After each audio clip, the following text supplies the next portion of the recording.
Dear students, today in this class we have to discuss about price determination. So firstly, price determination under perfect competition. So price determination, so we know that price is determined by the forces of demand and supply. ഏതൊരു market സിറ്റുവേഷനിലാണെങ്കിലും perfect competition ആണെങ്കിലും ഏത് market കണ്ടീഷനിലാണെങ്കിലും market forces ആയ ഡിമാൻഡിൻ്റെയും സപ്ലൈയുടെയും വ്യത്യാസത്തോടനുസരിച്ചായിരിക്കും price determine ചെയ്യുന്നത്.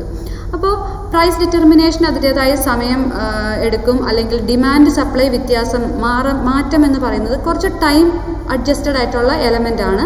അപ്പോൾ അതുകൊണ്ട് തന്നെ Alfred marshal he considered this time element as the basic requirement for the determination of price. അപ്പോൾ ഏത് മാർക്കറ്റിലാണെങ്കിലും പ്രൈസ് ഡിറ്റർമൈൻ ചെയ്യുന്നതിൻ്റെ പ്രധാനപ്പെട്ട കമ്പോണൻ്റ് എന്ന് പറയുന്നത് ടൈം എലമെൻ്റ് ആണെന്നാണ് ആൽഫ്രഡ് മാർഷൽ പറയുന്നത്.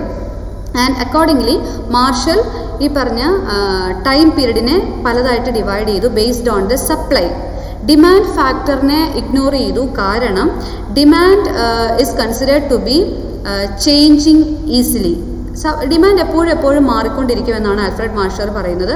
പക്ഷേ സപ്ലൈ അത്ര ഈസി ആയിട്ട് എപ്പോഴും മാറിക്കൊണ്ടിരിക്കില്ല. സപ്ലൈ ഒരു പർട്ടിക്കുലർ ടൈമിൽ ഇറ്റ് വിൽ ബി ഫിക്സഡ് എന്നാണ് മാർഷൽ പറയുന്നത്. അതുകൊണ്ട് തന്നെ ടൈം പീരീഡ് നമ്മൾ കാറ്റഗറൈസ് ചെയ്യുമ്പോൾ, അല്ലെങ്കിൽ മാർഷൽ ഈ ടൈം പീരീഡിന് ഒരു കാറ്റഗറൈസേഷൻ കൊണ്ടുവന്നത് സപ്ലൈ ചേഞ്ച് ചെയ്യുന്ന, അല്ലെങ്കിൽ സപ്ലൈയുടെ ബേസിസിൽ ആയിരുന്നു.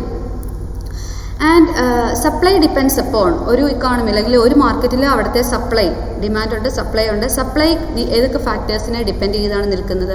അവിടെ എത്ര ഫേംസ് ഉണ്ട്, size of the firms, larger firms ആണോ സ്മോൾ യൂണിറ്റ്സ് ആണോ, അങ്ങനെ അതിൻ്റെ size of the firms, rate of production, എത്രമാത്രം പ്രൊഡക്ഷൻ ലെവൽ ആ പർട്ടിക്കുലർ ഫേമിനുണ്ട്, ടെക്നിക്ക് ഓഫ് പ്രൊഡക്ഷൻ, ഏത് ടെക്നിക്ക് ഓഫ് പ്രൊഡക്ഷൻ ആണ് അവർ ഉപയോഗിക്കുന്നത്, and the factors of production, അതിൻ്റെ പ്രൈസ് എത്രയാണ്.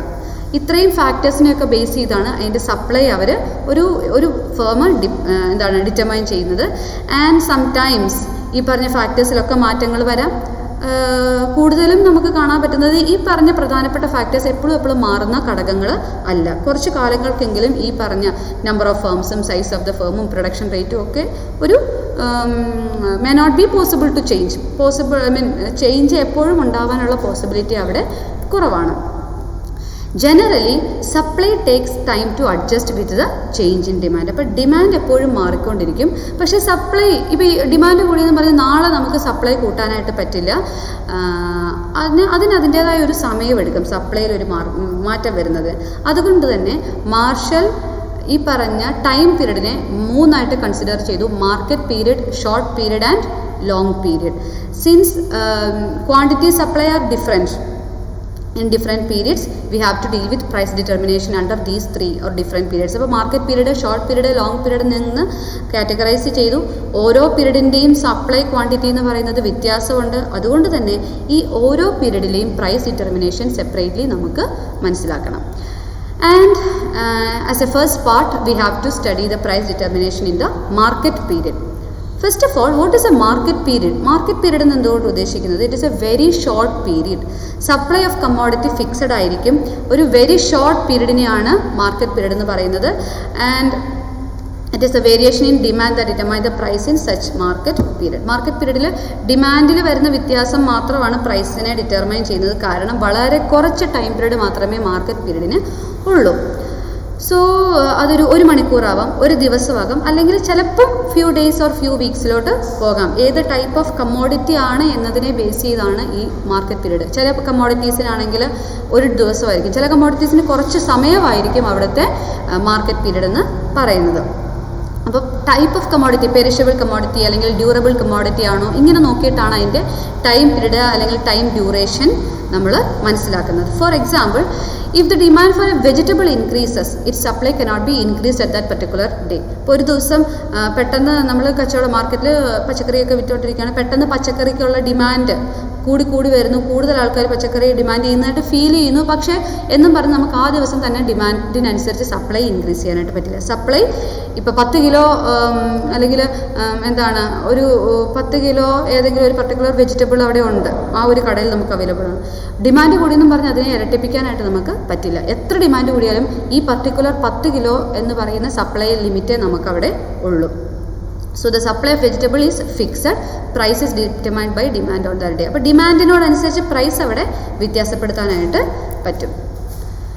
So the price prevailing in the market is called market price. അപ്പോൾ കമ്മോഡിറ്റിയുടെ nature അനുസരിച്ച് ഈ പ്രൈസ് വ്യത്യാസം വരും. അപ്പോൾ ഈ മാർക്കറ്റ് പീരീഡിലുള്ള പ്രൈസിനെ നമ്മൾ മാർക്കറ്റ് പ്രൈസ് എന്ന് പറയും. ഓരോ കമ്മോഡിറ്റിയുടെയും ഡിമാൻഡിനെ ബേസ് ചെയ്ത്, ഇപ്പോൾ പറഞ്ഞ പോലെ പച്ചക്കറിക്ക് വില ഡിമാൻഡ് കൂടുമ്പോൾ രാവിലെ ഉള്ള വില ആയിരിക്കില്ല ഉച്ച കഴിയുമ്പോൾ, അതിനും വില ആയിരിക്കും വൈകുന്നേരം ആകുമ്പോൾ. അപ്പോൾ ഡിമാൻഡ് കൂടുന്നതനുസരിച്ച് പ്രൈസ് പലതവണ മാറ്റാനായിട്ടുള്ള പോസിബിലിറ്റി ഉണ്ട്. And perishable commodities like milk, vegetable, fish, ഈ പറഞ്ഞ കാര്യങ്ങളൊക്കെ ഡിമാൻഡിനെ ഇൻഫ്ലുവൻസ് ചെയ്ത് നിൽക്കുകയാണ് അതിൻ്റെ പ്രൈസ്. അത് ഡിമാൻഡ് കൂടിയാൽ നമുക്ക് പ്രൈസ് കൂട്ടാം, പക്ഷേ സപ്ലൈ ഒരു പരിധിയിൽ അല്ലെങ്കിൽ ആ ഉള്ളതിൽ കൂടുതൽ നമുക്ക് കൂട്ടാനായിട്ട് പറ്റില്ല. അതുകൊണ്ട് തന്നെ പ്രൈസിൻ്റെ മേൽ സപ്ലൈക്ക് ഒരു ഇൻഫ്ലുവൻസും ഇല്ല. സപ്ലൈ അവിടെ കോൺസ്റ്റൻ്റ് ആയിട്ട് നിൽക്കുക. സപ്ലൈ കൂട്ടാനോ കുറയ്ക്കാനോ, പ്രൈസ് കൂടി വന്നതനുസരിച്ച് സപ്ലൈ കൂട്ടാൻ പറ്റില്ല, പ്രൈസ് കുറയുന്നതനുസരിച്ച് സപ്ലൈ കുറയ്ക്കാനും പറ്റില്ല. എന്തോരം യൂണിറ്റ് നമുക്ക് സപ്ലൈ ചെയ്യാനുണ്ടോ അത്ര യൂണിറ്റ് അവിടെ ഫിക്സഡ് ആയിരിക്കും. And therefore price of a perishable commodity increases with increase in demand, decreases with decrease in demand. അപ്പം കമ്മോഡിറ്റീസിൻ്റെ പ്രൈസ് ഡിമാൻഡ് കൂടുന്നതനുസരിച്ച് പ്രൈസ് കൂടാം, ഡിമാൻഡ് കുറയുന്നതനുസരിച്ച് പ്രൈസ് കുറയാം. Supply remains constant. അതുകൊണ്ട് അങ്ങനെ ഒരു സിറ്റുവേഷനാണ് ഒരു മാർക്കറ്റ് പീരീഡിലുള്ളത്. ഇനി പെർഫെക്റ്റ് കോമ്പറ്റീഷനിൽ പ്രൈസ് ഡിറ്റർമിനേഷൻ, ഈ ഒരു മാർക്കറ്റ് പീരീഡിലെ പ്രൈസ് ഡിറ്റർമിനേഷനെ നമുക്ക് നോക്കാം. So when dealing with perishable commodities in the market period നമ്മൾ പറഞ്ഞു we can sell any amount of commodities at a particular price. Cost of production അവിടെ പ്രാധാന്യമില്ല. മാർക്കറ്റ് പ്രൈസ് അവിടുത്തെ അല്ലെങ്കിൽ ആ ഒരു മാർക്കറ്റിൽ കോസ്റ്റ് ഓഫ് പ്രൊഡക്ഷൻ ഇറലവൻ്റ് ആണ്. മാർക്കറ്റ് പ്രൈസ് ഡിറ്റർമൈൻ ചെയ്യുന്നതിന് കോസ്റ്റ് ഓഫ് പ്രൊഡക്ഷന് ഒരു റോളും ഇല്ല.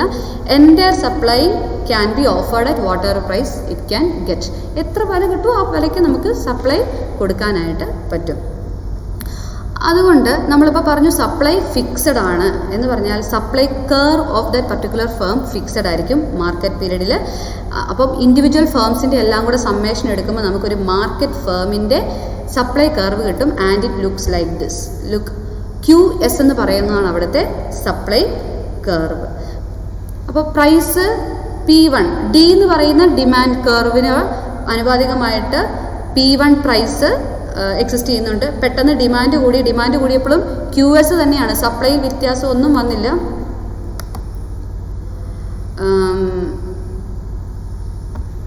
Okay, so this is the first demand curve. ഈ ഡിമാൻഡ് കർവ് നോട് കറസ്പോണ്ടിങ് ആയിട്ടുള്ളത് P1 price OQ quantity. And coming to this second demand curve, demand increase ചെയ്തു, പക്ഷെ നോക്കി QS എന്ന് പറയുന്ന സപ്ലൈ ഇങ്ങോട്ട് ഷിഫ്റ്റ് ചെയ്യുന്നില്ല, അതിവിടെ തന്നെ നിൽക്കുകയാണ്. Only shift is in terms of price. നേരത്തെ P1 ആയിരുന്ന പ്രൈസ് ഇപ്പോൾ P2 ആയി, ഡിമാൻഡ് കൂടി, സപ്ലൈ സെയിം ആയിട്ട് തന്നെ നിന്നു. So this is the price situation in a market period. So supply fixed ആണ്, അതുകൊണ്ട് തന്നെ supply curve QS will be a vertical straight line. And if the market demand curve is D, equilibrium price will be P1. Market demand curve D dash, equilibrium price will be P2. So this is the price determination situation in the market period.